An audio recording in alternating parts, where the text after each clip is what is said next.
హల్లెలూయా. ఎంతమంది సంతోషించారండి? ఆయన సన్నిధిలో ఉన్న ఆనందం వర్ణించలేనిది. హల్లెలూయా.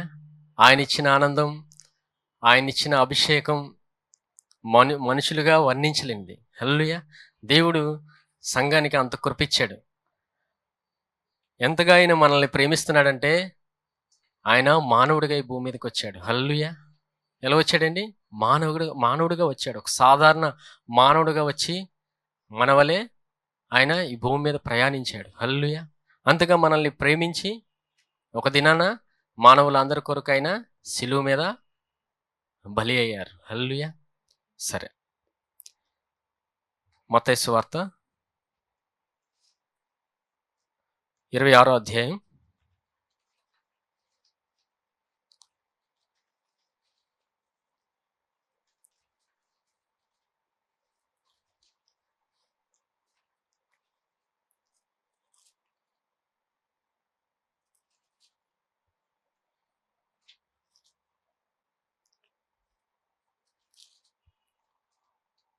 28వ వచనం చూడండి. మత్తయి సువార్త 26వ అధ్యాయం 28వ వచనం. ఇది నా రక్తము అనగా పాప క్షమాపణ నిమిత్తము అనేకుల కొరకు చిందింపబడుచున్న నిబంధన రక్తము. మళ్ళీ చదువుతాను చూడండి. ఇది నా రక్తము అనగా పాప క్షమాపణ నిమిత్తము అనేకుల కొరకు చిందింపబడుచున్న నిబంధన రక్తము. ఆయన అనేకుల కొరకు ఆయన రక్తాన్ని చిందించాడండి. పాప క్షమాపణ నిమిత్తము. పాప క్షమాపణ గురించి మనం ఎంతగా తెలుసుకుంటామో ఈ జీవితంలో ఎల్లప్పుడూ అభివృద్ధి చెందుతాం. పాప క్షమాపణే ఈ భూమి మీద ప్రాముఖ్యమైనదండి. పాప క్షమాపణ గురించి మనం ఎంతగా తెలుసుకుంటామో ప్రతిదినము అభివృద్ధి చెందుతాం. హల్లెలూయా. పాప క్షమాపణ అంటే చెప్తాను చూడండి. మొదటి ఆదాము పాపం వల్ల మానవులందరికీ పాపం సంక్రమించింది. ఏమి సంక్రమించిందండి? పాపం సంక్రమించింది. ఆ పాపం వల్ల మానవుడు దేవునికి దూరం అయిపోయాడు. ఎంతగా దూరం అయిపోయాడంటే దేవునితో కలిసి నడిచేవాడు మొదటి ఆదాము. పాపం వల్ల దేవుడికి దూరం అయిపోయి దేవుడికి దూరస్తుడు అయిపోయాడు. మరలా దేవుడే ఆయనే మానవుడిగా వచ్చి మానవులందరి కొరకు సిలువెక్కాడు. హల్లెలూయా. ఈ భూమి మీద అనేక నిందలు హింసలు ఆయన భరించాడు. ప్రతి వేదన భరించాడు, ప్రతి బాధ భరించాడు ఆయన మన కొరకే. హల్లెలూయా. చూడండి, ఈ భూమి మీద మనకి ఎవరైనా సహాయం చేసినా, ఒక మనిషి చిన్న సహాయం చేసినా గుర్తుపెట్టుకుంటాం. ఎంతమంది గుర్తుపెట్టుకుంటారండి? కృతజ్ఞత. చిన్న సహాయం చేస్తేనే మనం గుర్తుపెట్టుకుంటాం. ఆయన మనందరి కొరకు మానవుడిగా భూమి మీదకి వచ్చి సిలువెక్కి ప్రతి నిందను భరించి మరణించి మరణాన్ని జయించి తిరిగి లేచాడు. హల్లెలూయా. మనల్ని నీతిమంతులుగా తీర్చాడు ఈ దినం. మనందరం ఎవరండి? నీతిమంతులు. ప్రతిదినము పలకాల్సిందేంటి? నేను క్రీస్తు యేసునందు దేవుని నీతినని. దేవుడికి దూరస్తులు, సమాధానం లేదు. యేసు ప్రభు కృప ద్వారా మనం నీతిమంతులుగా తీర్చబడినాం. ఇది కేవలం ఆయన ఉచితమైన కృప మాత్రమే. అందుకే ఎల్లవేళ మనం క్షమాపణ గురించి ఎంతగా తెలుసుకుంటామో అభివృద్ధి చెందుతాం.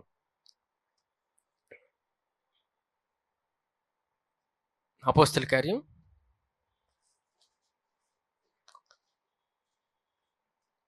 2వ అధ్యాయం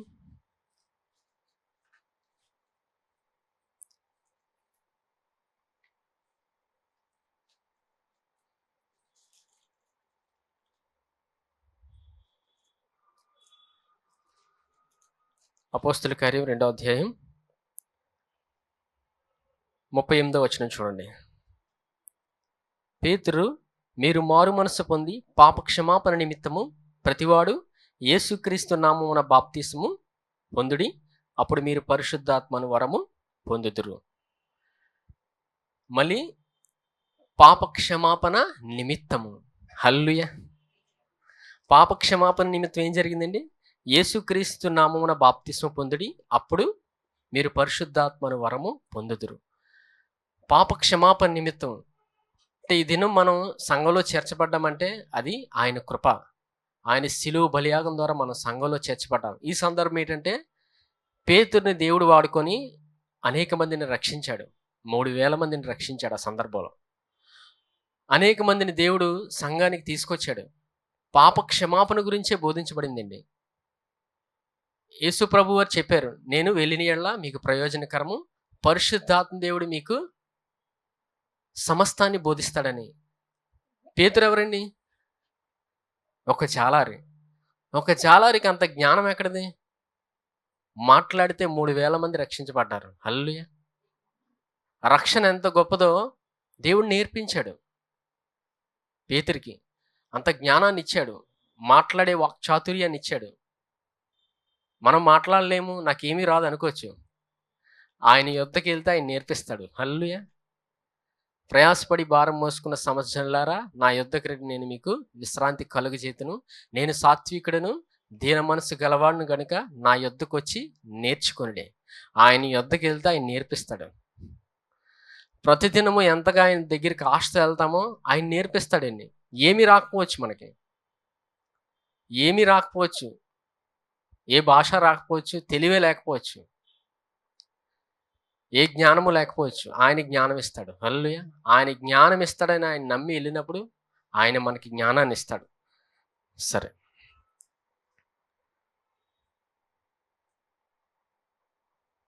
హెబ్రీలు రాసిన పత్రిక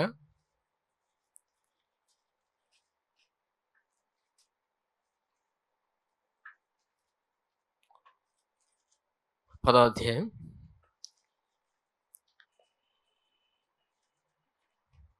17వ వచనం. హెబ్రీలు రాసిన పత్రిక 10వ అధ్యాయం 17వ వచనం. వారి పాపములను వారి అక్రమములను ఇకను ఎన్నటికిని జ్ఞాపకం చేసుకొనని ప్రభువు చెప్పుచున్నాడు. వీటి క్షమాపణ ఎక్కడ కలుగును అక్కడ పాప పరిహారార్థ బలి ఇకను ఎన్నడూను ఉండదు. ఇక్కడ దేవుడు ఏం చెప్తున్నాడండి? వారి పాపములను ఇకను ఎన్నడూను జ్ఞాపకం చేసుకున్నాడు. ఎంతమంది ఆనందిస్తున్నారండి? పాత, ప్రస్తుత, భవిష్యత్ ప్రతి పాపాన్ని దేవుడు తుడిచివేశాడు. ఆయన రక్తంతో కడిగాడు. ఆయన రక్తాన్ని అనేకుల కొరకు ఎందుకు చిందించాడంటే ప్రతి మానవుని యొక్క పాపాన్ని ఆయన రక్తంతో కడిగి వేశాడు. హల్లెలూయా! మనం ఎంతగా నమ్ముతామో ప్రతిదినము అభివృద్ధి చెందుతాం. ఈ భూమి మీద మనల్ని పంపించింది ఆయన. ఈ భూమి మీదకి మనల్ని పంపించింది ఎవరండి? ఆయనే పంపించారు. మనం రాకముందే మొదటి ఆదాము ఒక సంతానం మొదలైంది. ఎప్పుడైతే మొదటి సంతానం ఆదాము నుంచి ప్రారంభించబడిందో ఈ భూమి మీద పుట్టిన ప్రతి మనిషి పాపే. ఎందుకు? మొదటి ఆదాం ద్వారా ఒక పాపిగా తీర్చబడతారు. పాపం ప్రవేశించింది కాబట్టి. యేసు ప్రభు శిలువ బలియాగం ద్వారా మనం అందరం నీతిమంతులుగా తీర్చబడ్డాం. హల్లెలూయా! రోమపత్రిక తీయండి, 5వ అధ్యాయం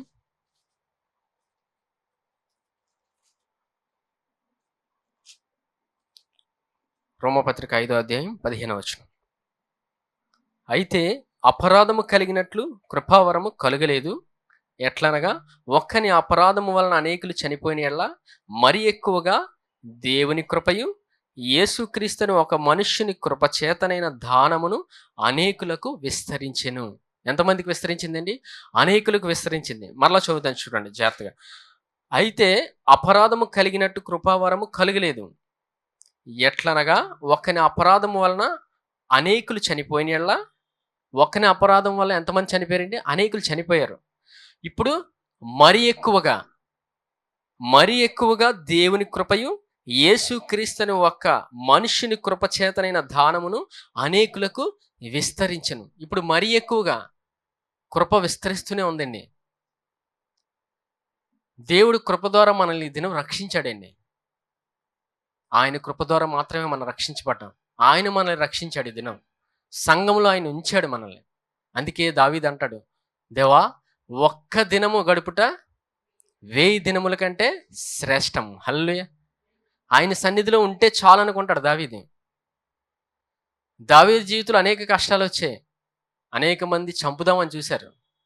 ప్రతిదినము దావీదుని దేవుడే రక్షించాడు. దావీదుకి తెలుసు దేవుని యొక్క కృప ఎంత గొప్పదో. దేవా నీ ఆలయంలో ఒక్క దినం గడిపితే చాలని. అందుకే గడిచిన దినం దేవుడు మనకు వాక్యాన్ని బోధించాడు. ఏం నేర్పించాడండి? ఆయన మనల్ని ఏర్పాటు చేసుకొని ఆయన సన్నిధికి తీసుకొచ్చారు. ఆయన ఆలయంలో ఉండి మనం ఆయన ఇచ్చిన గొప్ప మాటలు మనం విని నేర్చుకోవాలని దేవుడు ఆశపడుతున్నాడు. అందుకే ఆయన కృపావాక్యాన్ని మనకి బోధిస్తూనే ఉన్నాడు. హల్లెలూయా. సరే, ఇప్పుడు మనందరం ఎవరమండి? నీతిమంతులు. ప్రతిదినము నమ్మాల్సింది నేను క్రీస్తు యేసునందు దేవుని నీతిని నమ్మాలి. సరే, మొదటి కొరింథీ అండి. మొదటి కొరింథీ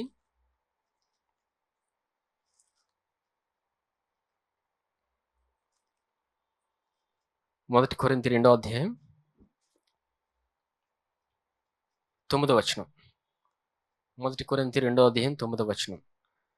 ఇందును గూర్చి దేవుడు తను ప్రేమించే వారి కొరకు ఏవి సిద్ధపరిచినో అవి కంటికి కనబడలేదు, చెవికి వినబడలేదు, మనుష్య హృదయమునకు గోచరము కాలేదు అని వ్రాయబడి ఉన్నది. మనకైతే దేవుడు వాటిని తన ఆత్మ వలన బయలుపరిచున్నాడు. హల్లెలూయా. ఈ సందర్భం ఏంటంటే, ఇక్కడ కొరింథీ సంఘానికి పౌలు రాస్తున్నాడండి. దేవుడు మనకిచ్చిన గొప్ప కృపను గురించి వివరిస్తున్నాడు. పాత నిబంధనలో ఒక సందర్భంలో చెప్పబడిన మాట ఇది. ఇందుని గూర్చి దేవుడు తనను ప్రేమించే వారికి ఏవి సిద్ధపరిచినో అవి కంటికి కనబడలేదు, చెవికి వినబడలేదు, మనిషి హృదయమునకు గోచరము కాలేదని వ్రాయబడి ఉన్నదని చెప్తున్నాడు. సంఘానికి రాస్తున్నాడు. మానవుని హృదయానికి అర్థం అవ్వలేదంట. పాత నిబంధనలో వారు వెతికారు దేవుని యొక్క గొప్ప కృపను గురించి వెతికారు, కానీ దేవుడు బోధిస్తున్నాడు. అయినా వారికి అర్థం అవ్వలేదు వారి హృదయానికి. మరలా సందర్భాన్ని చూపించి ఇక్కడ పౌలు మాట్లాడుతున్నాడు. ఏమైనా చూడండి, 10వ వచనం. మనకైతే దేవుడు వాటిని తన ఆత్మ వలన బయలుపరిచున్నాడు. హల్లెలూయా. మనం దినం ఎంత కృప పొందుకున్నవారు అంటే, పాత నిబంధనలో వారు కష్టపడేవారు. అన్ని విషయాల్లో కష్టపడేవారు. పరిశుద్ధాత్మ కూడా కొంతమంది మీదకి వచ్చేవాడు ఆయన. ఇప్పుడు పరిశుద్ధాత్మ దేవుడు మనలో ఉన్నాడు. హల్లెలూయా. గమనించండి, పాత నిబంధనలో వారితో బయట ఉండేవాడు కొంతమందితోనే. అది ఇప్పుడు పరిశుద్ధాత్మ దేవుడు మనలో ఉన్నాడు. మనలో ఉండి మనకి ప్రతిదీ చెప్తాడు ఆయన. సరే, 10వ వచనం. మనకైతే దేవుడు వాటిని తన ఆత్మ వలన బయలుపరిచున్నాడు. ఆ ఆత్మ అన్నిటినీ దేవుని మర్మములను కూడా పరిశోధించున్నాడు. ఒక మనుషుని సంగతులు అతనిలోనున్న మనుషాత్మకే గాని మనుషులో మరి ఎవనికి తెలియను. అలాగే దేవుని సంగతులు దేవుని ఆత్మకే గాని మరి ఎవనికి తెలియవు. 12వ వచనం. దేవుని వలన మనకు దయచేయబడిన వాటిని తెలుసుకున్నట్టుకే మనకి లౌకికాత్మను కాక దేవుని యొద్ద నుండి వచ్చే ఆత్మను పొంది ఉన్నాము. ఈరోజు ఎవరి ఆత్మను పొంది ఉన్నామండి? దేవుని నుండి వచ్చే ఆత్మను మనం పొంది ఉన్నాము. దేవుని ఆత్మ మనలో ఉన్నాడు ఇప్పుడు, పరిశుద్ధాత్మ దేవుడు. హల్లెలూయా. సరే, 13వ వచనం. మనుష్య జ్ఞానము నేర్పు మాటలతో గాక ఆత్మ సంబంధమైన సంగతులతో సరిచిచ్చు ఆత్మ నేర్పు మాటలతో వీటిని గూర్చి మేము బోధించున్నాము. ఇక్కడ చూడండి, ఇక్కడ సందర్భం ఏం చెప్తున్నాడంటే, ఇది మా సొంత జ్ఞానంతో కాదు, పరిశుద్ధాత్మ ద్వారానే జరుగుతుందని. పరిశుద్ధాత్మ ద్వారానే బోధించబడుతుంది మనకి ఏదైనా. ఇప్పుడు ఈ సందర్భంలో చూస్తే మనకి దేవుడు ఏం దయచేశాడు? ఇక్కడ దయచేయమంటే దేవుడు ఉచితంగా ఇచ్చాడు మనకి.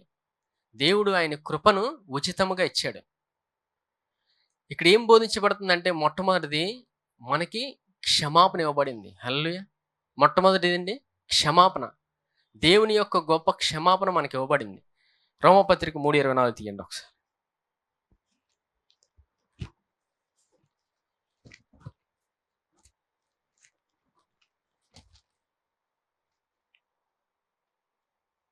రోమపత్రిక 3:24. కాబట్టి నమ్మువారు ఆయన కృపచేతనే క్రీస్తు యేసునందలి విమోచనం ద్వారా ఉచితముగా నీతిమంతులని తీర్చబడుచున్నారు. ఏమైందండి? ఉచితముగా దేవుడు నీతిమంతులుగా మనల్ని తీర్చాడు ఆయన. ఈ గొప్ప కృపను గురించే సంఘానికి పౌలు పత్రిక రాస్తున్నాడు. దేవుడు ఎంత గొప్ప కృపనిచ్చాడని. మరలా అక్కడికి వచ్చేయండి. 1 కొరింథీ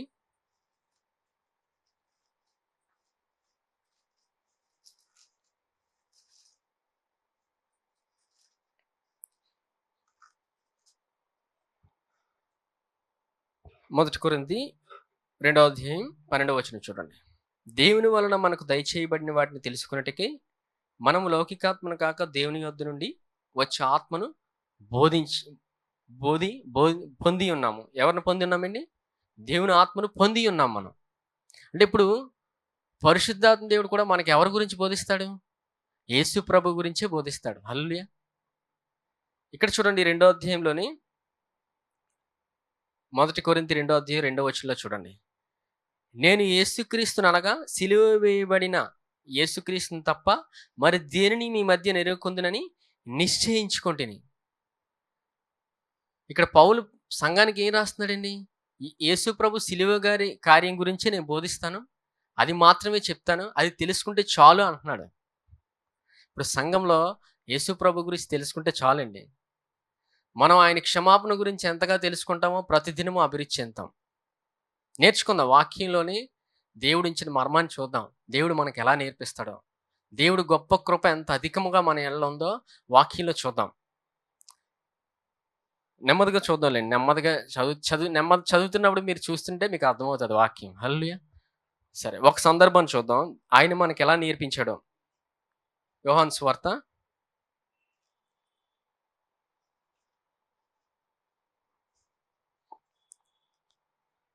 4వ అధ్యాయం తీయండి.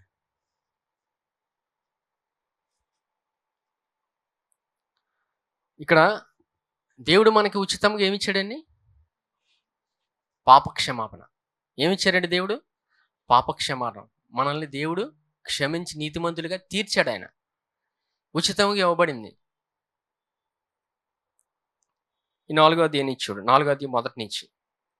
యోహాను కంటే యేసు ఎక్కువ మంది శిష్యులనుగా చేసుకొని వారికి బాప్తిసం ఇచ్చున్న సంగతి పరిచయులు వినిరని ప్రభువు నాకు తెలిసినప్పుడు ఆయన యూదయ దేశం నుండి విడిచి గలీలే దేశమునకు తిరిగి వెళ్ళను. ఆయనను యేసే బాప్తిసం ఇయ్యలేదు గాని ఆయన శిష్యులు ఇచ్చుచుండ్రి. ఆయన సమరయ మార్గమున వెళ్ళవలసి వచ్చెను కనుక యాకోబు తన కుమారుడైన యోసేపుకి ఇచ్చిన భూమి దగ్గరనున్న సమరయలోని సుకార్ అనే ఒక ఊరికి వచ్చెను. అక్కడ యాకోబు బావి ఉండెను గనుక యేసు ప్రయాణము వలన అలసి ఉన్న రీతిని ఆ బావి వద్ద కూర్చుండెను. అప్పటికి ఇంచుమించు 12 గంటలాయను. సమరయ స్త్రీ ఒకతే నీళ్లు చేదుకొనుట అక్కడికి రాగా యేసు నాకు దాహమునికిమ్మని ఆమెను అడిగాను. ఈ సందర్భం మనందరికీ తెలుసండి. సమరయ స్త్రీ కథ అందరికీ తెలుసు. కానీ తెలుసు అని అక్కడే ఆగిపోకండి. తెలుసు అని ఆగిపోతే మన ఆలోచన విధానంలో ఎటో వెళ్ళిపోతాం. ఎప్పుడు తెలుసు అనుకోకూడదు. దేవుని వాక్యంలో ఉన్న మర్మములు పరిశుద్ధాత్మ దేవుడు బోధిస్తాడు. ఎవరు బోధిస్తాడండి? పరిశుద్ధాత్మ దేవుడు మాత్రమే బోధించగలడు. ఏ మనిషి, ఏ మానవుడు బోధించలేడు. సరే చూడండి, ఇక్కడ ఏం జరిగిందండి? యేసు ప్రభు వారు ప్రయాణం వల్ల అలసిపోయారు. ఆయన అలసిపోయి ఒక బావి ఉంది, ఆ బావి వద్దకు వచ్చారు. అప్పుడు సమయం ఎంత అయింది? 12, ఇంచుమించు 12 గంటలు అయింది. అప్పుడు ఆ బావి దగ్గరికి ఒక స్త్రీ వచ్చింది. ఎవరండి ఆ స్త్రీ పేరు? సమరయ స్త్రీ. దేనికి వచ్చింది ఆవిడ? నీళ్లు చేదుకొనుటకు వచ్చింది. చేదుకొనుటకు వచ్చినప్పుడు ఆమెతో ఎవరు మాట్లాడుతున్నారు? చెప్పండి, ఎవరు మాట్లాడారు? యేసు ప్రభు వారు మాట్లాడారు. ఏమని మాట్లాడారు? అమ్మా నాకు దాహమునికిమ్మని ఆమెను అడిగారు. ఇక్కడ ఈ సందర్భం చాలా అద్భుతంగా ఉంటుంది. వచనం చూడండి. 8వ వచనం. ఆయన శిష్యులు ఆహారం కొనుటకు ఊరిలోనికి వెళ్ళి ఉండిరి. ఆ సమరయ స్త్రీ, యూదుడు అయిన నీవు సమరయ స్త్రీనైన నన్ను దాహమునికిమ్మని ఎలాగో అడుగుచున్నావని ఆయనతో చెప్పెను. యాలయనగా యూదులు సమరయులతో సాంగత్యము చేయరు. సమరయులతో యూదులు సాంగత్యము చేయరండి, చెయ్యరు. సమరయుల్ని ఒక అంటరాని వారుగా చూస్తారు యూదులు. అలాంటి సమరయుల దగ్గరికి ఎవరు వెళ్ళారు? యేసు ప్రభు వారు వెళ్ళి దాహమునికి నీళ్ళిమ్మని ఆయన అడుగుతున్నారు. 10వ వచనం. అందుకు యేసు, నీవు దేవుని వరమును నాకు దాహమునికిమ్మని నిన్ను అడుగుచున్నవాడెవడో అదియు ఎరిగి ఉంటే నీవు ఆయన్ని అడుగుదువు, ఆయన నీకు జీవజలం ఇచ్చునని ఆమెతో చెప్పెను. ఇక్కడ యేసు ప్రభు వారు ఏమంటున్నారు? అందుకు యేసు, నీవు దేవుని వరమును దాహమునికిమ్మని నిన్ను అడుగుచున్నవాడు ఎవడో అది ఎరిగి ఉంటే నీవు ఆయన్ను అడుగుదువు. ఆయన ఎవరో అంటే నేనెవరో నీకు తెలిస్తే ఏమడుగుతారండి? ఆమె యేసు ప్రభువుని అడుగుతుంది. ఆయన ఎవరో ఈమెకు తెలియదు. 11వ వచనం. అప్పుడు ఆ స్త్రీ, అయ్యా, ఈ బావి లోతైనది, చేదుకొనుటకు నీకేమీ లేదే, ఆ జీవజలములు ఎలాగు నీకు దొరుకును? తానును తన కుమారులను పశువులను ఈ బావి నీళ్లు త్రాగి మాకిచ్చిన తన తండ్రి అని యాకోబు కంటే నీవు గొప్పవాడవా అని ఆయన్ని అడిగాను. యేసుప్రభు ఆ మాట చెప్పిన తర్వాత ఆమె ఒక మాట చెప్పింది. అంటే వీరికంటే నీవు గొప్పవాడవా అని యేసుప్రభుకి ప్రశ్నించింది. 10వ వచనం చూడండి, మళ్ళీ చదువుతాను. అందుకు యేసు, నీవు దేవుని వరమును నాకు దాహమునికిమ్మని నిన్ను అడుగుచున్నవాడెవడో అది ఎరిగింటే నీవు ఆయన్ని అడుగుదువు, ఆయన నీకు జీవజలం ఇచ్చినని ఆమెతో చెప్పెను. అప్పుడు ఆ స్త్రీ, అయ్యా, ఈ బావి లోతైనది, చేదుకొనుటకు నీకేమీ లేదే, ఆ జీవజలములు ఎలాగు నీకు దొరుకును? తానును తన కుమారులను పశువులను ఈ బావి నీళ్లు త్రాగి మాకిచ్చిన మన తండ్రి అయిన యాకోబు కంటే నీవు గొప్పవాడవా అని ఆయన. అంటే యాకోబు కంటే నీవు గొప్పవాడవా అనే సందర్భంకి ఎందుకు వచ్చిందంటే, ఆమెకి యేసయ్య మాటలు చెప్తున్నప్పుడు ఆమెకి ఏం అర్థమైందంటే, ఈయన ఎవరో అనే ఒక ప్రశ్న వచ్చింది. ఆమె ఏం ఆలోచిస్తుంది? శరీర దాహం కోసం ఆలోచిస్తుంది. అక్కడ యేసుప్రభు వారు ఏ దాహం కోసం మాట్లాడుతున్నారు? ఆత్మీయ దాహం కోసం మాట్లాడుతున్నారు. ఆమె ఇంకా శరీర దాహంలోనే ఉంది. చూడండి 13వ వచనం. అందుకు యేసు, ఈ నీళ్లు త్రాగు ప్రతివాడును మరలా దప్పిగొనును, నేనిచ్చి నీళ్లు త్రాగువాడును దప్పిగొనడు. చూసారా యేసుప్రభు వారు ఏం చెప్తున్నారో? ఆమె అనుకున్న నీళ్లు తాగితే మరలా దాహం వేస్తుంది. ఎంతమంది దాహం వేస్తుందండి? ఒక్కరోజు నీరు తాగి ఉండిపోతారా? మరలా సాయంత్రం కూడా తాగాలి కదా. కానీ ఇక్కడ యేసుప్రభు వారు ఏం మాట్లాడుతున్నారు? 14వ వచనం. నేనిచ్చి నీళ్లు త్రాగువాడు ఎప్పుడును దప్పికొనడు, నేను వానికిచ్చి నీళ్లు నిత్య జీవమునకై వానిలో ఊరెడి నీటి బుగ్గగా ఉండునని ఆమెతో చెప్పెను. ఆ స్త్రీ 15వ వచనం. ఆ స్త్రీ ఆయనను చూచి, అయ్యా, నేను దప్పికొనకుండునట్లును చేదుకొనుటకు ఇంత దూరము రాకుండునట్లును ఆ నీళ్లు నాకు దయచేయమని అడుగగా. ఇక్కడ ఈ సందర్భం జాగ్రత్తగా గమనిస్తే అసలు నీరు అడిగింది ఎవరు? చివరికి ఎవరు వచ్చారు అడగడానికి? యేసుప్రభు వారు నేర్పించే విధానం వాక్యంలో అంత మర్మంగా ఉంటుంది. మన జీవితంలో మనకి ఆయన ఏం అడగాలో, మనం ఏం నేర్చుకోవాలో మనకు తెలియనప్పుడు ఆయన వద్దకు వెళ్తే ఆయన నేర్పిస్తారు. ఆయన నేర్పించే విధానం చాలా మర్మంగా ఉంటుంది. మానవులుగా మనకు అర్థం అవ్వదు. యేసుప్రభు వారు ఒక ప్రశ్న వేశారంటే అందులోనే జవాబు ఉంటుంది. ఈమె ఒక ప్రశ్న, ఆమెలో నుంచి ఆయన ప్రశ్న తెప్పించారంటే అందులోనే జవాబు ఉంటుంది. చాలా కొంచెం వింతగా ఉంటుంది ఇక్కడ. చూడండి 15వ వచనం. ఆ స్త్రీ ఆయనను చూచి, అయ్యా, నేను దప్పికొనకుండునట్లును చేదుకొనుటకింత దూరం రాకుండునట్లును ఆ నీళ్లు నాకు దయచేయమని అడుగుగా. 16వ వచనం. యేసు నీవు వెళ్ళి నీ పెనిమిటిని పిలుచుకొని అక్కడికి రమ్మని ఆమెతో చెప్పాను. సరే, ఈ సందర్భం కాదులేండి. ఇప్పుడు ఏం జరిగింది? ఈ సందర్భం, ఆమెకు దాహం ఉంది. ఆమె దాహం ఆత్మీయ దాహం. యేసుప్రభు వారు మాట్లాడుతుంది అక్కడ, ఆమె ఆత్మీయ దాహం కోసం మాట్లాడుతుంది. ఆమె ఆలోచిస్తుంది శరీర దాహం కోసం ఆలోచిస్తుంది. ఈ సందర్భం అంతా చూస్తే ఆమెకి జవాబు వచ్చినట్టు మనకి కనబడదు. ఎందుకంటే ఆమె అడిగే ప్రశ్నలో జవాబు ఇస్తాడు దేవుడు. ఆమె అడిగే ప్రశ్నలోనే ఆమెకు జవాబు వస్తుంది. ఎంతమందికి అర్థమవుతుందండి? యేసుప్రభు వారు దాహమునకు నీళ్ళు అడిగారు. సందర్భం చివరికి 7వ వచనంలో యేసుప్రభు వారు దాహమునకు నీళ్ళు ఇమ్మని అడిగారు. 15వ వచనంకి వచ్చేటప్పటికి ఆమె ఆ నీరు కోసం ఆమె అడుగుతుంది. ఎంతమందికి అర్థమవుతుందండి? మన జీవితంలో ప్రతి మనిషికి ప్రతి ఒక్క అవసరత ఉంటుంది. కష్టంలోని, ఇబ్బందుల్లోని, ఎక్కడికి వెళ్ళాలి, ఏం చేయాలి, నేను ఎలాగా, నాకు జవాబు ఎక్కడి నుంచి వస్తుంది అన్నప్పుడు ఆయన యొద్దకు వెళ్ళినప్పుడు ఆయన నేర్పిస్తారు. నేను దేవుడిని ఏం ప్రశ్న అడగాలి? దేవుడిని ఎలా అడగాలి? దేవుడు కనిపించడు కదా. ఇప్పుడు ఇక్కడ యేసుప్రభు వారు ఎలా ఉన్నారు? ఆయన ఒక మానవునిగా ఉన్నారు. ఆయన మానవునిగా ఉన్నారు. మానవునిగా ఉండి ఆయన సమర స్త్రీ యొద్దకు వెళ్ళాడు ఆయన. ఒక మానవునిగా వచ్చి ఆయన పరిచర్యలో ఉన్నాడు. పరిచర్య చేస్తున్నాడు. ఆయన పరిచర్య చేయించుకోవడానికి రాలేదు. పరిచర్య చేయడానికి వచ్చాడు ఆయన. హల్లెలూయా! ఆయన పరిచర్య చేస్తాడు మనకని గ్రహించినప్పుడు ఆయన యొద్దకు వెళ్తాం మనం. ఆయన పరిచర్య మనకు చేస్తాడు ఆయన. ఆయన మనకు పరిచర్య చేస్తాడు, నాకు నేర్పిస్తాడు, నాకు అన్ని సమాధానాలు ఆయన ఇస్తాడని తెలియడం కూడా జ్ఞానం. ఈ జ్ఞానం లేనప్పుడు ఆయన దగ్గరికి వెళ్ళం. ఎంతమందికి అర్థమవుతుందండి? ఈ జ్ఞానం ఉన్నప్పుడు ఆయన యొద్దకు వెళ్తాం. ఈ జ్ఞానమే లేనప్పుడు మనం వెళ్ళం ఆయన దగ్గరికి. ఆయన యొద్దకు వెళ్తే ఆయన నేర్పిస్తాడు మనకి. సరే చూడండి, యోహాను సువార్త 4వ అధ్యాయం, ఇందులోని 4వ అధ్యాయం 25వ వచనం. ఆ స్త్రీ ఆయనతో, క్రీస్తు అనబడిన మెస్సీయ వచ్చునని నేను ఎరుగుదును. ఆయన వచ్చినప్పుడు మాకు సమస్తమును తెలియజేయనని చెప్పగా, చూసారు, ఈవిడికి, ఈ స్త్రీకి ఒకటి తెలుసు, మెస్సీయ వస్తాడని. మెస్సీయ వచ్చినప్పుడు సమస్తాన్ని బోధిస్తాడని తెలుసు.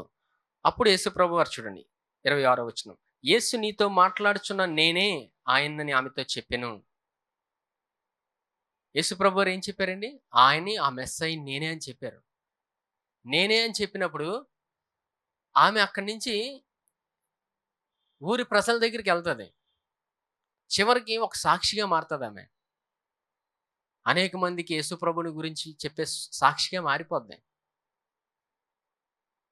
ఇక్కడ ఈ సందర్భం మీరు ఇంటికి వెళ్ళాక చదవండి. ఈ సందర్భం కూడా ఒక సందర్భంలో చెప్పబడింది. ఆమె ప్రతి పరిస్థితి గురించి ఆయనకి తెలుసు. ఆమె జీవితం కోసం ఆయనకి తెలుసు. వివరణ అంతా అయిన తర్వాత ఆమె వేసే ప్రశ్నది. ఆ స్త్రీ ఆయనతో, క్రీస్తు అనబడిన మెస్సీయ వచ్చునని నేను ఎరుగుదును. ఆయన వచ్చినప్పుడు మాకు సమస్తమును తెలియజేయనని చెప్పగా, యేసు నీతో మాట్లాడుచున్న నేనే ఆయనని ఆమెతో చెప్పాను. సమస్తాన్ని ఇప్పుడు ఎవరు బోధిస్తారండి మనకి? చెప్పండి. ఆయనే బోధిస్తారు. ఆయన యొద్దకు వెళ్ళినప్పుడు ఆయన బోధిస్తారు. మన ప్రతి పరిస్థితి ఆయనకి తెలుసు. మన జీవితం ఏంటో ఆయనకి తెలుసు. ప్రతిదీ ఆయనకి తెలుసు. మన ప్రతి కష్టము తెలుసు, ప్రతి ఇబ్బంది తెలుసు, ప్రతి మానసిక వేదన తెలుసు. జీవితంలో ఇది జరగట్లేదు, ఇది ఇంక ఈ పరిస్థితి మారదు అనే స్థితిలో ఉన్న ఎటువంటి పరిస్థితి అని ఆయనకి తెలుసు. ఆయన యొద్దకు వెళ్ళినప్పుడు ఆయన మనకి నేర్పిస్తాడు. ఆయన మనలో మనం దేవుణ్ణి ఏమీ అడగం, కానీ ఆయన యొద్దకు వెళ్ళినప్పుడు ఆయన వాక్యంతో మనకు వినిపించి, మనలో నుంచి ప్రశ్న ఆయన రప్పించి, ఆ ప్రశ్నలోనే ఆయన మనకు జవాబు ఇస్తాడు. హల్లెలూయా! ఎన్ని ప్రశ్నలు ఉన్నా ఆయన యొద్దకు వెళ్ళినప్పుడు జవాబు ఇచ్చేవాడు ఆయన అని గ్రహించినప్పుడు ఎల్లప్పుడూ ఆయన యొద్దకు వెళ్తాం. సరే, 39వ వచనం. నేను చేసినవని నాతో చెప్పినని సాక్ష్యం ఇచ్చిన స్త్రీ యొక్క మాటను బట్టి ఆ ఊర్లోని సమరయులు అనేకులు ఆయన యందు విశ్వాసముంచిరి. ఆ సమరయులు ఆయన యొద్దకు వచ్చి తమ యొద్ద ఉండుమని ఆయనను వేడుకొనిరి గనుక ఆయన అక్కడ 2 దినములు ఉండెను. ఈ సందర్భం చూడండి, చాలా మందికి మనం సంఘంలో అనేక మందికి సువార్త చెప్పి రక్షించేయాలని, అంటే వారు కూడా రక్షించబడితేనే మనం ప్రయత్నాలు చేస్తుంటాం. ఇక్కడ సులువేండి. ఆయన గురించి మనం ఎప్పుడైతే తెలుసుకుంటుంటామో మనకు జవాబు దేవుడు ఇస్తుంటాడు. జవాబిచ్చి మనకు తెలియకుండానే ఒక సాక్షిగా మారిపోతాం. ఈమె ఎన్ని గంటలకు వచ్చిందండి నీరు తీసుకోవడానికి? 12 గంటలకి ఎవరు ఉండరు. ఒక భయంతో వచ్చింది. ఎవరైనా చూస్తే ఏమైనా అంటారేమో, నా జీవిత పరిస్థితి బాగోదు కదా, నన్ను హేళన చేస్తాను భయంతో వచ్చింది. ఈరోజు ఆమెకి ధైర్యాన్ని ఇచ్చింది ఎవరు? ధైర్యాన్ని ఇచ్చాడు ఆయన. ధైర్యాన్ని ఎప్పుడైతే వచ్చిందో, ఆయన మాట విన్నదో, ఊరిలోకి వెళ్ళి ఒక సాక్షిగా మారిపోయింది. ఆమె అనుకుందా, నేను వెళ్ళి సువార్త చెప్తాను, నేను అందరికి యేసుప్రభు కోసం చెప్తానని? ఆయన యొద్దకు వెళ్తే ఎటువంటి మనిషి అయినా మారిపోతాడు. ఇప్పుడు చూడండి, అయస్కాంతం తెలుసు కదండి, ఎంతమందికి తెలుసు అయస్కాంతం? అయస్కాంతంకి ఒక ఇనుము ముక్కని అంటించి, ఇనుము ముక్క అయస్కాంతంతో అంటుకొని ఉన్నప్పుడు ఒకరోజు ఏమవుతుందండి? అయస్కాంతంకి ఒక ఇనుము అంటుకొని ఉంటే ఇనుము ఏమవుతుంది? అయస్కాంతంగా మారుతుంది. హల్లెలూయా! అంటే అది ఇనుమని తెలుసు, కానీ ఆ ఇనుము కూడా అయస్కాంతంలా ప్రవర్తిస్తుంది. ఎటువంటి ఇనుమునైనా ఆకర్షిస్తుంటుంది. ఎప్పుడైనా గమనించారో లేదో? ఉదాహరణకు చెప్పాను అర్థం అవ్వాలని. ఆయనతో ఆయన మాటలు విన్నప్పుడు ఆయన మనలో ఉండి పని చేస్తుంటాడు. మనం పని చేయమండి. ఆయన చేయిస్తాడు. ఆయనకి తెలుసు ఏం చేయాలో. ఆయన మనల్ని ఎలా నడిపించాలో ఆయనకి తెలుసు. మనకు ఆయన నేర్పిస్తాడాయన. ఇంకా లేదండి, ఇంకా నాకు సంఘానికి వస్తున్నాను, ఇంకా నాకేం అర్థం అవ్వట్లేదు. ఎలాగా? ఇంకా ఇంకా చిన్న అర్థం అవ్వట్లేదు అనుకోండి అలాంటి సందర్భాల్లో కూడా దేవుడు మనకి సమాధానాన్ని ఇచ్చాడు. చూడండి ఒకసారి. కీర్తనలు 34 అధ్యాయం.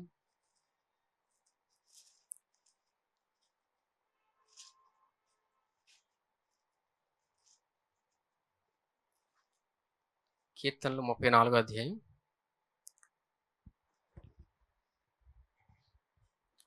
17 వచనం చూడండి.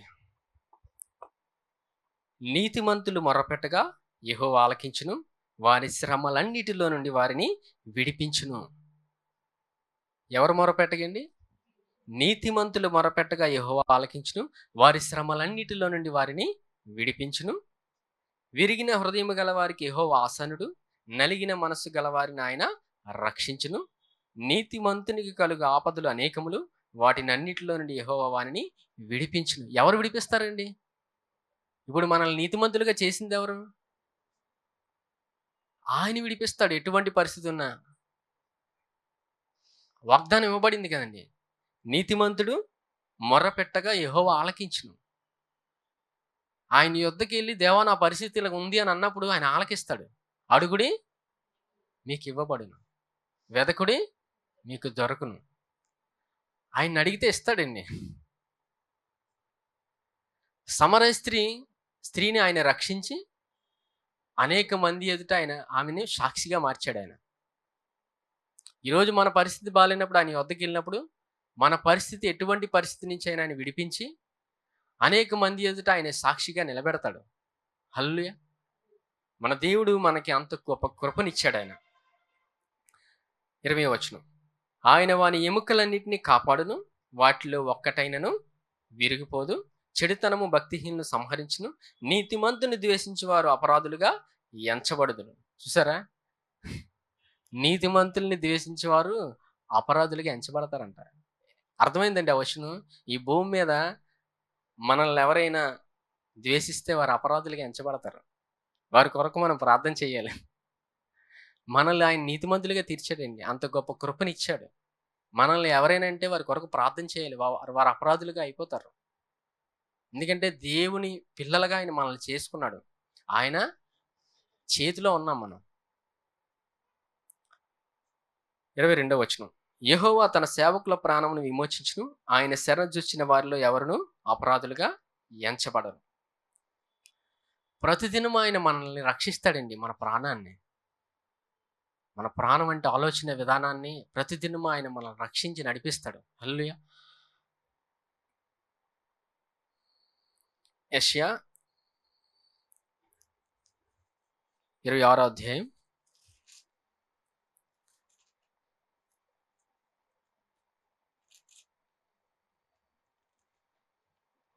3వ వచనం. యెషయా 26వ అధ్యాయం 3వ వచనం. ఎవని మనస్సు నీ మీద ఆనుకొనునో వానిని నీవు పూర్ణ శాంతి గలవానిగా కాపాడుదువు. ఏలయనగా అతడు నీ యందు విశ్వాసం కాదండి, నమ్మకం ఉంచి ఉన్నాడు. 3వ వచనం చూడండి, మళ్ళీ చదువు. ఎవని మనస్సు నీ మీద ఆనుకొనునో వానిని నీవు పూర్ణ శాంతి గలవానిగా కాపాడుదువు. మనస్సు ఎప్పుడైతే ఆయన మీద ఉంటుందో పూర్ణ శాంతి గలవాడిగా ఆయన చేస్తాడండి. మనసు ఎవరి మీద నిలపాలి? క్రీస్తు మీద. ఆయన సిలువ బలియాగం మీద ఎప్పుడైతే క్షమాపణ మీద మన మనస్సు నిలుపుతామో పూర్ణ శాంతి గలవాడిగా ఆయన చేస్తాడు. ఆయన చూద్దాం ఆ ప్రక్రియ ఎలా జరుగుతుందో. సులువండి.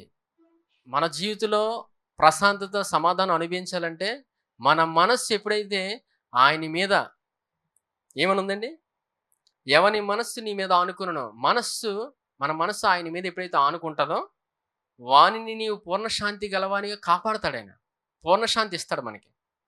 ఆయన ప్రతిదినం మనల్ని కాపాడతాడు. ఒక సందర్భం చూద్దాం, అర్థమవుతుంది దేవుడు మనల్ని ఎంతగా ప్రేమించాడో, ఎంత కృపను చూపాడు ఆయన.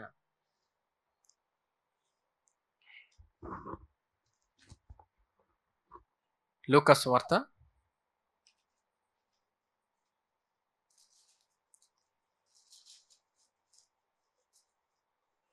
లూకా సువార్త 5వ అధ్యాయం 17వ వచనం.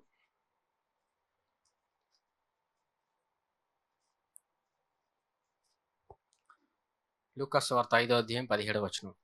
ఒకనాడు ఆయన బోధించుండగా గలిలయ యూదయ దేశంలో ప్రతి గ్రామముల నుండి యెరూషలేము నుండి వచ్చిన పరిసయ్యులను ధర్మశాస్త్రోపదేశకులను ఉండగా ఆయన స్వస్థపరచినట్లు ప్రభు శక్తి ఆయనకుండెను. ఇదిగో కొందరు మనుషులు పక్షవాయువు గల ఒక మనిషిని మంచం మీద మోసుకొని వానిని లోపలికి తెచ్చి ఆయన ఎదుట ఉంచుటకు ప్రయత్నము చేసిరి గాని జనులు గుంపుగూడి ఉండినందున వానిని లోపలికి తెచ్చుటకు వల్లపడకపోయిను. గనుక ఇంటి మీదకెక్కి పెంకులు విప్పి మంచముతో కూడా యేసు ఎదుట వారి మధ్యను వారిని దించిరి. ఆయన వారి విశ్వాసము చూసి, మనుషుడా, నీ పాపములు క్షమించబడి ఉన్నవని వానితో చెప్పగా, యేసుప్రభు వారు ఏం చెప్పారండి? నీ పాపములు క్షమించబడి ఉన్నవని చెప్పగా, శాస్త్రులను పరిచయులను దేవదోషణ చేయుచున్న ఇతడెవడు? దేవుడు ఒక్కడే తప్ప మరి ఎవడు పాపములు క్షమింపగలడని ఆలోచించుకొనసాగిరి. యేసు వారి ఆలోచన ఎరిగి, మీరు మీ హృదయములలో ఏమి ఆలోచించున్నారు? నీ పాపములు క్షమింపబడి ఉన్నవని చెప్పుట సులభమా? నీవు లేచి నడుమని చెప్పుట సులభమా? అయితే పాపములు క్షమించుటకు భూమి మీద మనిషి కుమారునికి అధికారము కలదని మీరు తెలుసుకొనవలనని వారితో చెప్పి, పక్షవాయు గలవాని చూచి, నీవు లేచి నీ మంచం ఎత్తుకొని నీ ఇంటికి వెళ్ళమని నీతో చెప్పుచున్నానన్ను. సరే, ఈ సందర్భం మనకు తెలుసు. ఒక పక్షవాయు గలవాన్ని యేసుప్రభు వారు స్వస్థపరిచారు.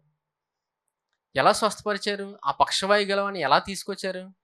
యేసుప్రభు చుట్టూ మనుషులు గుమ్మిగూడుంటే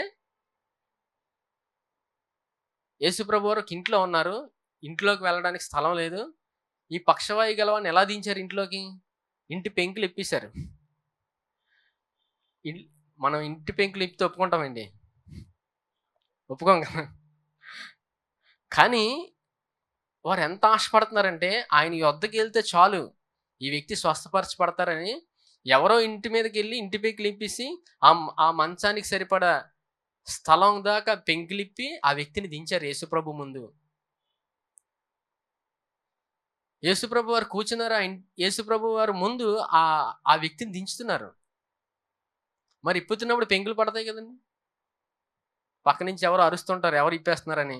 అయినా వారు ఆగలేదు. యేసుప్రభు వారు ఏం చూశారు? వారు విశ్వాసం చూచి.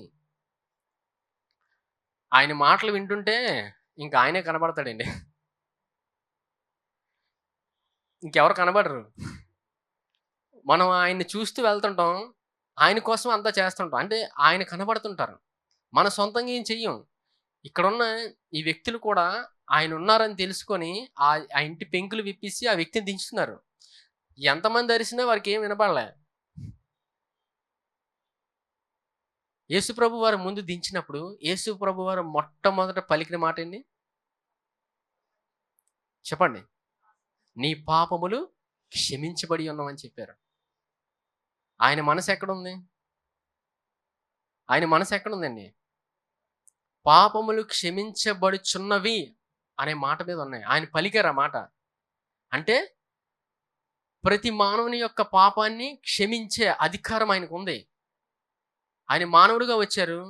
అక్కడ పరిసయ్యులు కూడా ఈయనెవరు పాపములు క్షమిస్తారు? దేవుడికి ఒకటికే కదా అని సనుగుతున్నారు.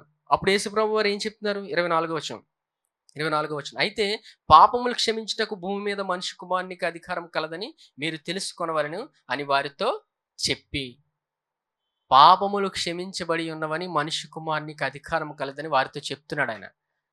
ఈ భూమి మీద ప్రతి మానవుని యొక్క పాపాన్ని ఆయన క్షమించాడు. ఆయన రక్తంతో కడిగాడు.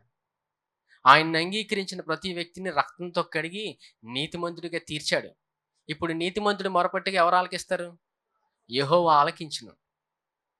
లేదు ఇంకా నాకు అడగడం రావట్లేదు, ఏం చేయాలో తెలియదు అన్నప్పుడు ఆయన సమరయ స్త్రీకి నేర్పించాడు. ఆయన వచ్చి నేర్పించాడు. ఆయన సంఘంలో ఆయన ఉంచినప్పుడు ఆయన మనకు నేర్పిస్తాడు. ఆయన యొద్ద కూర్చున్నప్పుడు ఆయన నేర్పిస్తాడు. ఆయన వాక్యంతో మనల్ని ఉదక స్నానం చేయిస్తాడు. హల్లెలూయా. ఏ స్నానం అండి? ఉదక స్నానం ఆయన చేయిస్తారు. హల్లెలూయా. ఏమీ తెలియట్లేదు, ఆయన దగ్గర కూర్చోవడమే. ఏమీ రావట్లేదా, అసలు నా జీవితం నడట్లేదు, నా పరిస్థితి అర్థం అవట్లేదు, అంత అనాలోచనగా ఉందన్నప్పుడు ఆయన యొద్దకు వచ్చినప్పుడు ఆయన నేర్పిస్తారు. అక్కడ ఆ సమరయ స్త్రీ దగ్గర ఆయన మానవుడిగా ఉన్నారు. మానవ స్వరూపిగా వచ్చి ఆయన ఎళ్లి నేర్పించారు ఆమెకి. చివరికి ఆమె అడిగింది, దేవా నాకు దయచేయండి అని. ఆమె అడిగిన ప్రశ్నలోనే ఆమెకి జవాబిచ్చాడు. ఆమె జీవితం మారిపోయింది. హల్లెలూయా! ఇప్పుడు యేసుప్రభు వారు ఇక్కడ ఏ రూపంలో ఉన్నారు? వాక్యం. ఆదియందు వాక్యం ఉండెను, వాక్యము దేవుని యొద్ద ఉండెను, వాక్యము దేవుడై ఉండెను. వాక్యమే ఆయన. కృపా సత్య సంపూర్ణుడిగా మన మధ్యలోకి వచ్చాడు ఆయన. ఆయన వాక్యము వినడానికి వెళ్తున్నప్పుడు ఆయన మనకి నేర్పిస్తాడు ఆయన. మన ప్రతి ప్రశ్నకి జవాబిస్తాడు ఆయన. హల్లెలూయా! క్షమాపణ గురించి ఎంతగా వింటుంటామో మనం ప్రతిదినము అభివృద్ధి చెందుతామండి. ఆలోచన విధానంలో ప్రతిదినము అన్ని విషయాల్లో అభివృద్ధి చెందుతాం. ఆరోగ్య విషయంలో అభివృద్ధి చెందుతాం. అన్ని విషయాల్లో అభివృద్ధి చెందింపజేయవాడు ఆయన. మన జీవితంలోని మనల్ని నడిపించేదే ఆయన. ఆ సమరయ స్త్రీ ఆమె జీవితాన్ని ఆయన కట్టాడు. ఈ పక్షవాయు గలవాన్ని ఆయన తిరిగి లేపాడు. మనం ఆయన యొద్దకు వెళ్తున్నప్పుడు ప్రతిదీ ఆయన చూస్తాడండి. హల్లెలూయా! ఇప్పుడు ఆ యేసయ్య మనసు పాపములు క్షమించబడి ఉన్నవి, పాప క్షమాపణ మీద ఉంది. ఇప్పుడు మనం కూడా పాప క్షమాపణ మీద మన మనసు ఆనుకున్నప్పుడు ఏం జరుగుతుందండి? చూడండి, 2 కొరింథీ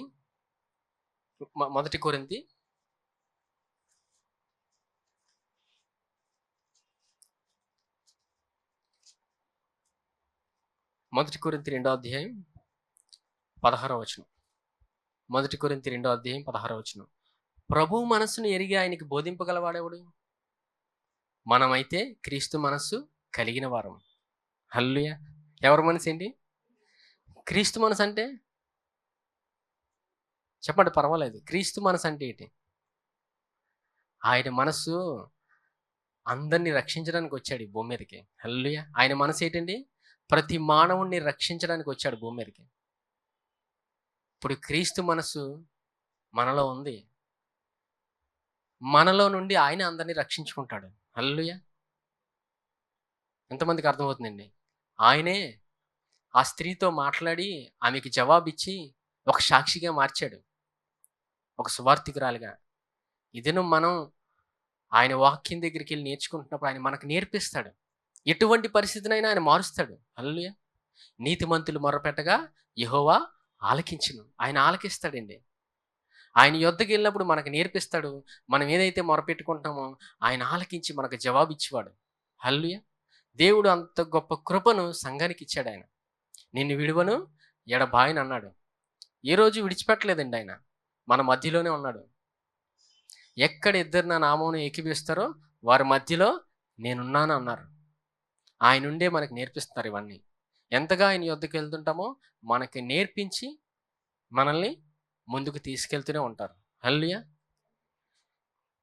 ఈ వాక్యం విన్న ప్రతి ఒక్కరూ ఫలించి అభివృద్ధి చెందునుగాక. ఈ సమయంలో రొట్టె ద్రాక్షరసం తీసుకో.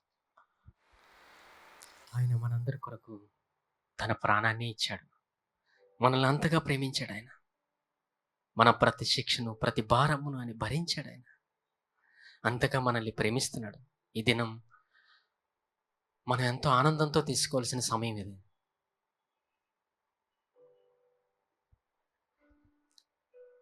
ఈ రొట్టె ఆయన శరీరానికి సాదృశ్యంగా ఉంది. ప్రతి మానవుని కొరకు ఆయన రక్తాన్ని చిందించాడు. శరీరంలో ప్రతి బాధను భరించాడు ఆయన. ప్రతి శిక్షను శరీరంలో భరించాడు ఆయన. ప్రతి అనారోగ్య స్థితిని సిలువలో భరించాడు ఆయన శరీరంలో. ఈ సమయంలో ఆయన పొందిన దెబ్బల వలన నాకు స్వస్థత కలిగును అని నమ్మి రొట్టెని తీసుకోండి.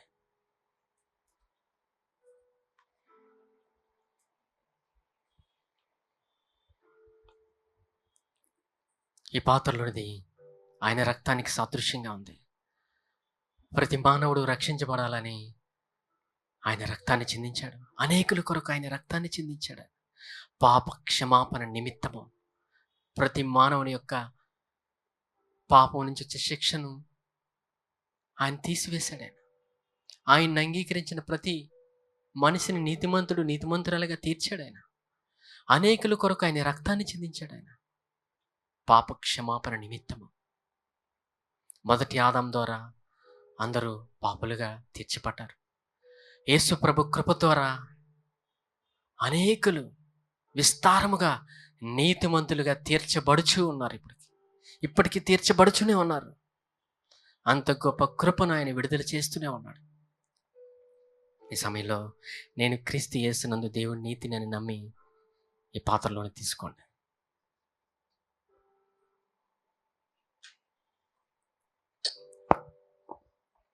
పరిశుద్ధుడైన తండ్రి, మీకు వందనాలయ్యా.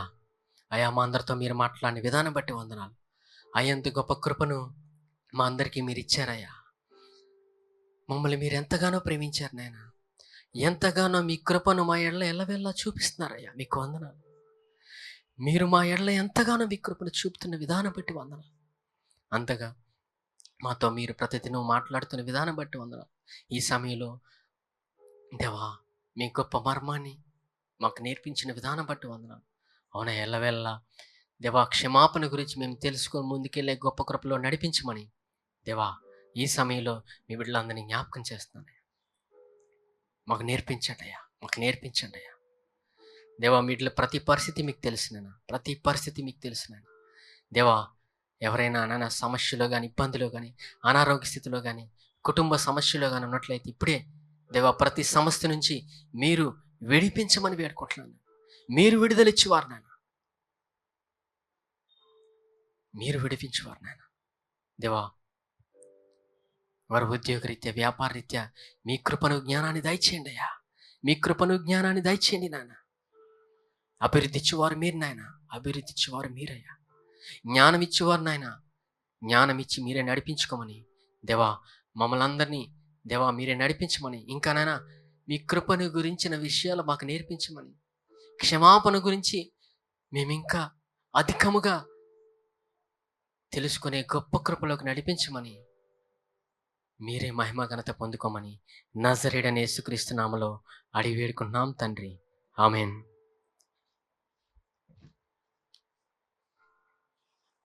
యెహోవా నిన్ను ఆశీర్వదించి నిన్ను కాపాడును గాక. యెహోవా తన సన్నిధి కాంతి ప్రకాశింపజేసి నిన్ను కరుణించును గాక. యెహోవా తన సన్నిధి కాంతి ఉదయింపజేసి నీకు సమాధానము కలుగజేయును గాక. ఆమేన్.